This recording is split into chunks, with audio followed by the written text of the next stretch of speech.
حضرت یونس علیہ السلام مچھلی کے پیٹ میں۔ حضرت یونس علیہ السلام یروشلم شہر میں پیدا ہوئے۔ وہ نیک انسان تھے اور ہر وقت لوگوں کی بہتری کے لیے فکر مند رہتے۔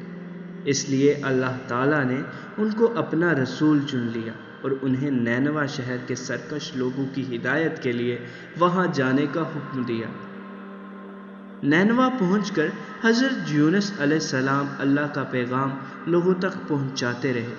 جب بھی حضرت یونس علیہ السلام ان لوگوں کو سمجھاتے، وہ لوگ ان کی بات نہ سنتے۔ حضرت یونس علیہ السلام نے ان کو بار بار سمجھایا، برے کام چھوڑ کر نیک کام کرو اور اللہ کے عذاب سے ڈرو، لیکن ان نافرمانوں نے اپنے طریقے نہ بدلے تو حضرت یونس علیہ السلام ان سے بالکل ہی مایوس ہو گئے۔ انہوں نے نا امید ہو کر ان لوگوں کے لیے عذاب کی بد دعا کی اور دل شکستہ سمندر کی طرف چل پڑے۔ وہاں ایک کشتی سفر کے لیے تیار کھڑی تھی۔ آپ علیہ السلام کشتی میں سوار ہو گئے۔ کشتی روانہ ہوئی تو شدید طوفان آ گیا اور کشتی ڈولنے لگی۔ کشتی والے نے کہا، ضرور کوئی مسافر اپنے مالک سے بھاگ کر آیا ہے۔ جب کوئی نہ بولا تو اس نے کہا کہ سب مسافروں کے نام کی پرچی نکالو اور جس کا نام نکلے اس کو باہر پھینک دو، ورنہ سب ڈوب جاؤ گے۔ 3 دفعہ قرآن دازی میں بار بار حضرت یونس علیہ السلام کا نام نکلا تو آپ علیہ السلام نے سوچا کہ میں بھی تو اللہ تعالیٰ کے حکم کے بغیر نینوا بستی چھوڑ کر نکل آیا ہوں۔